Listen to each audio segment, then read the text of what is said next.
Hi hello everyone, welcome to பைஜி news.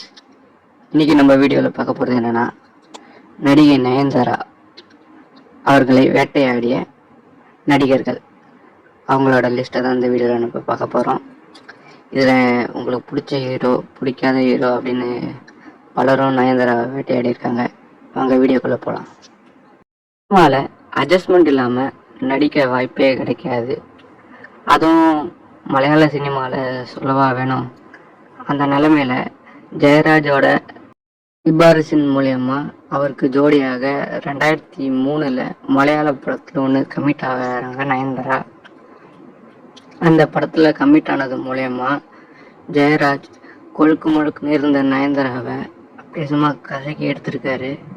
அந்த shooting முடிகிற வரைக்கும் நல்லா வச்சு செஞ்சுட்டு அவரோட நண்பரான மோகன்லாலுக்கு நயன்தாராவை அறிமுகப்படுத்தி விடுறாரு. அவரும் தன்னோட படத்தில் நயன்தாராவை நடிக்க வைக்கிறதா சொல்லி நயன்தாராவோட பல ராத்திரிகளை கழிச்சிருக்காரு. அது கொழுக்கு முழுக்குன்னு நயன்தாரா அப்போ கும்முன்னு இருப்பாங்களா, அப்போ நயன்தாராவை வச்சு சும்மா கசக்கி எடுத்திருக்காரு மோகன்லால். அவர் கசக்கிற இவங்க தொல்லை தாங்கலையே அப்படின்னு யோசிச்சுட்டு இருந்த நயன்தாராவுக்கு தன்னோட நண்பர்கள் நீ தமிழுக்கு போயிரு அப்படின்னு சொல்ல ராத்திரியாக பஸ் ஏறி தமிழ்நாட்டுக்கு வந்திருக்காங்க நயன்தாரா.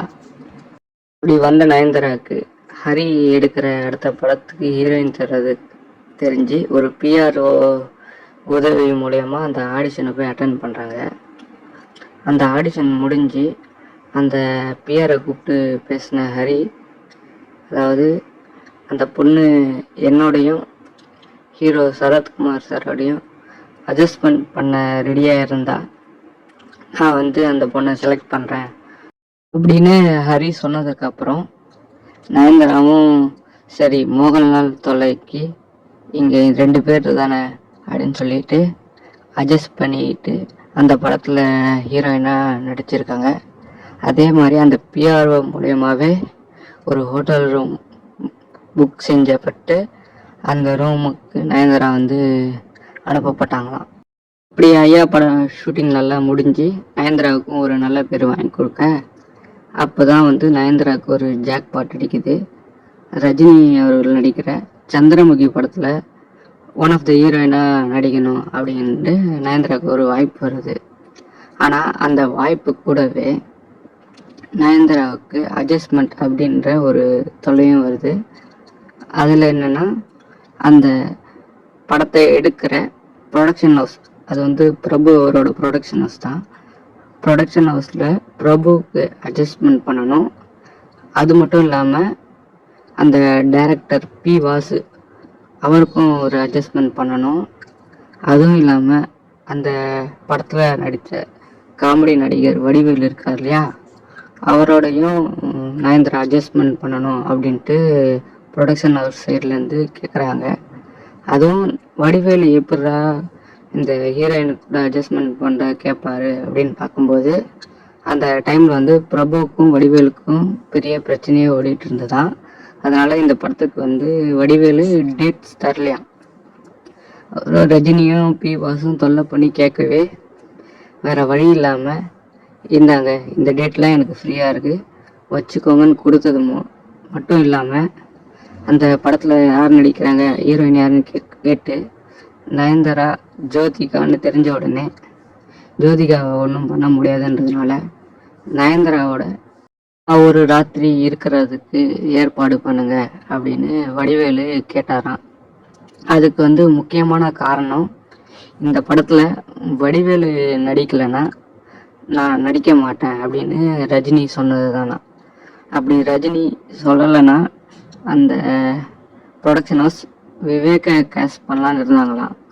ஆனால் ரஜினி தான் வடிவேலு தான் வேணும்னு அடம் பிடிச்சி கேட்கறதுனால வடிவேலுக்கு இது ஒரு ஜாக்பாட்டாக அமைய நயன்தாரா ரஜினி பட வாய்ப்பை விட்டுறக்கூடாதுன்னு சொல்லி ப்ரொடியூசர், டைரக்டர் அதோடு சேர்த்து காமெடியனுக்கும் ஒரு ஹோட்டல், நட்சத்திர ஹோட்டலில் ரூம் எடுத்து 3 நாள் வச்சு நயன்தாராவை செஞ்சுருக்காங்க.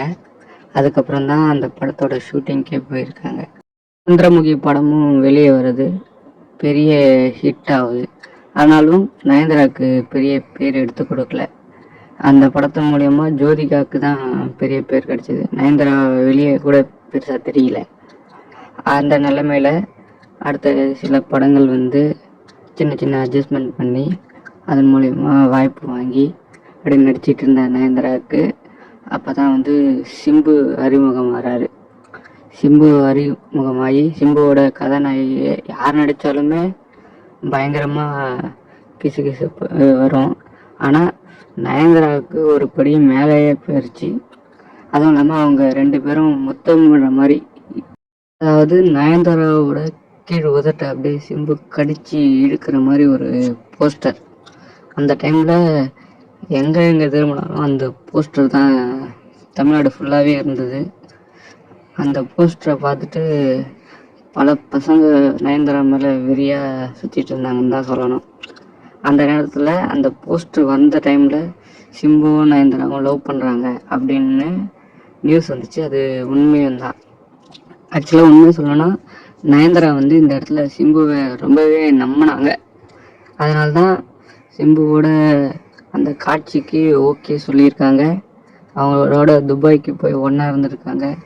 சிம்பு வந்து நயன்தாராவை எந்த அளவுக்கு கசக்க முடியுமோ அந்த அளவுக்கு கசக்கி பிழிஞ்சி நயன்தாராவை இன்ச்சாக ரசித்து என்ஜாய் பண்ணியிருக்காரு.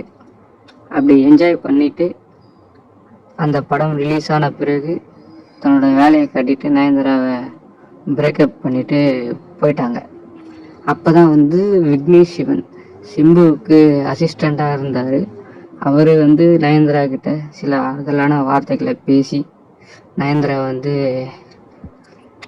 கொஞ்சம் தேர்த்தி வச்சுருந்தாருன்னு தான் சொல்லணும். ஏன்னா நயன்தாரா சூசைட் வரைக்குமே போனதாக வந்து ஒரு தகவலே இருக்குது.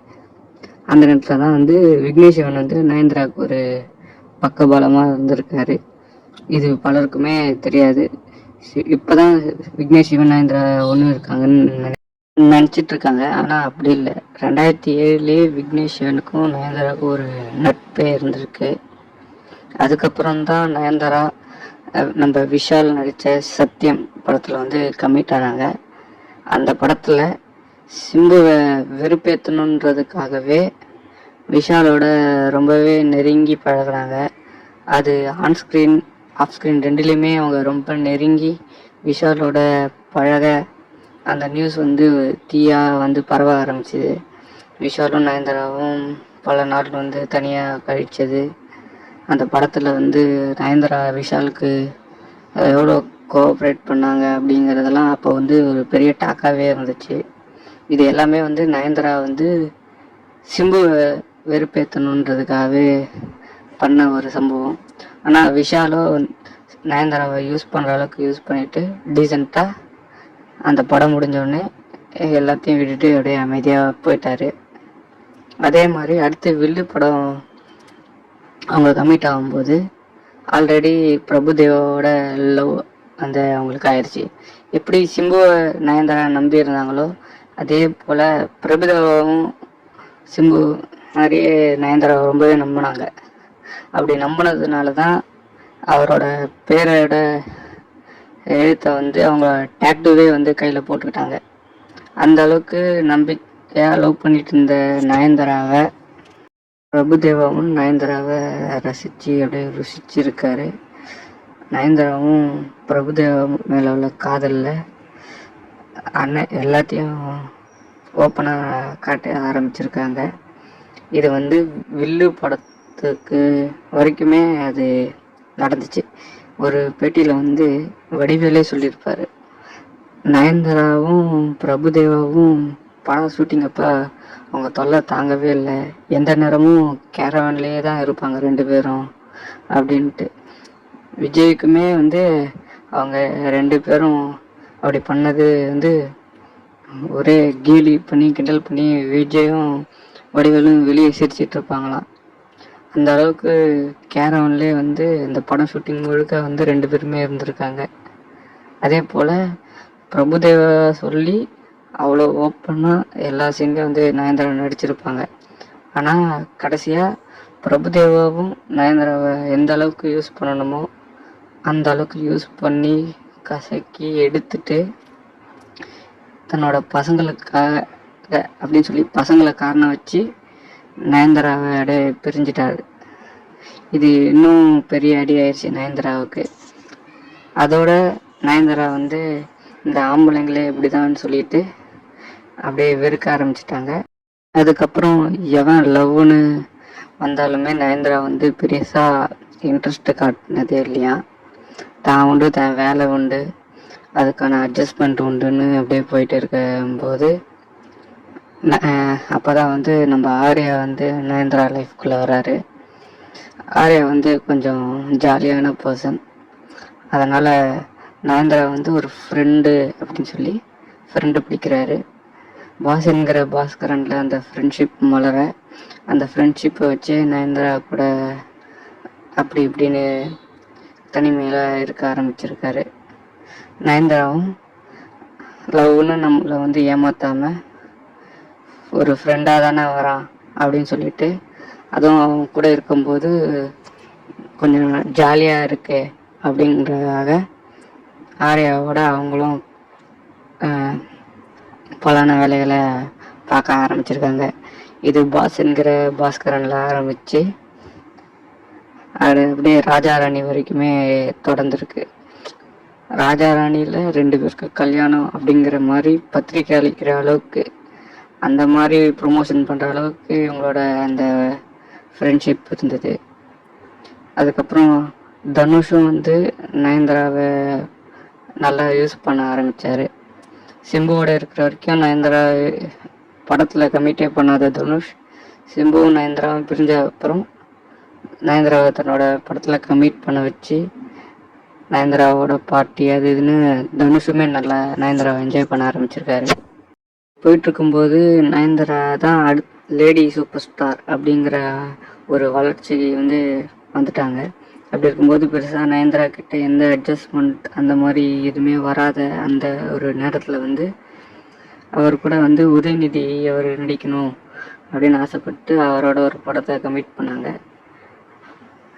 என்னதான் super star, lady super star அப்படின்னாலுமே ஒரு பொலிட்டீஷியனோட சன் அடுத்து பொலிட்டீஷியன் ஆக போகிறவர் அப்படிங்கும்போது அவருக்கு கையில் வச்சுக்கிறது தானே தந்திரம் அப்படின்னு சொல்லிட்டு அவரோடமும் கொஞ்சம் அப்படி இப்படின்னு இருக்க ஆரம்பித்தாங்க. அது மட்டும் இல்லாமல் கல்யாணத்துக்கு பிறகும் உதயநிதி ஸ்டாலினோட ஊட்டியில் நயன்தாரா தனிமையில் இருந்ததா சிலர் வந்து இன்னுமே சொல்லிகிட்ருக்காங்க. அது எந்த அளவுக்கு உண்மைன்னு எனக்கு தெரியல. அப்படி தனிமையில் நயன்தாரா உதயநிதியோடு இருந்ததால தான் அந்த ரேஸ் கார் ஈவெண்ட்டை வந்து விக்னேஷ் சிவன் அந்த அவங்க ஒரு அந்த ஈவெண்ட்டை எடுத்து நடத்துறதுக்கு அந்த ஆஃபரே அவருக்கு கிடைச்சதாகவும் சொல்கிறாங்க. இதுக்கு நடுவில் நானும் இந்த ரவுடிதான் படத்து மூலயமா விக்னேஷ் சிவன் நயன்தாராவை போய் அப்ரோச் பண்ணுறாரு. நம்ம லோவில் இருக்கும்போது நமக்கு ஹெல்ப் பண்ணவருன்றதுனால நயன்தாரா கால் ஷீட் கொடுத்து அந்த படத்துலேயே வந்து நயன்தாராவுக்கும் விக்னேஷ் சிவனுக்கும் ஒரு லவ் மலர்ந்து, என்னதான் நயன்தாராவுக்கு பல பாஸ்ட் இருந்தாலும் நயன்தாரா மாதிரி ஒரு லேடி சூப்பர் ஸ்டாரை கல்யாணம் பண்ணிக்கிட்டா நமக்கு தான் வந்து ஒரு பேர் கிடைக்கும் அப்படின்னு சொல்லிட்டு அவ்வளோ பழைய விஷயங்கள் இருந்தும், அதுவும் சிம்புவோட கூடவே இருந்திருக்காரு விக்னேஷ் சிவன். அவருக்கு தெரியாததா? அவ்வளவும் இருந்தும் நயன்தாராவை விக்னேஷ் சிவன் கல்யாணம் பண்ணிக்கிறார். அதுக்கப்புறம் என்ன நடக்குதுன்னு உங்களுக்கே எல்லாமே தெரியும். இந்த வீடியோ முடியுது. இந்த வீடியோ பற்றியான உங்களுக்கான கமெண்ட்ஸை வந்து கிட்ட சொல்லுங்கள். இதில் எதெல்லாம் உங்களுக்கு தெரியும், எதெல்லாம் உங்களுக்கு தெரியாது, எதெல்லாம் நான் தப்பாக சொல்லியிருக்கேன்னு நீங்கள் ஃபீல் பண்ணுறீங்க, எல்லாத்தையும் கமெண்ட்டில் சொல்லுங்கள். எனக்கு தெரிஞ்ச வரைக்கும் நான் எல்லாத்தையுமே ஓப்பனாக சொல்லிட்டேன். இந்த வீடியோ முடிஞ்ச அளவுக்கு ஃபுல்லாக பார்த்து லைக் பண்ணுங்கள், ஷேர் பண்ணுங்கள், கமெண்ட் பண்ணுங்கள். அடுத்து உங்களுக்கு எந்த ஹீரோயினை பற்றி வேணுன்றதை அதையும் கமெண்ட்டில் சொல்லுங்கள். நன்றி.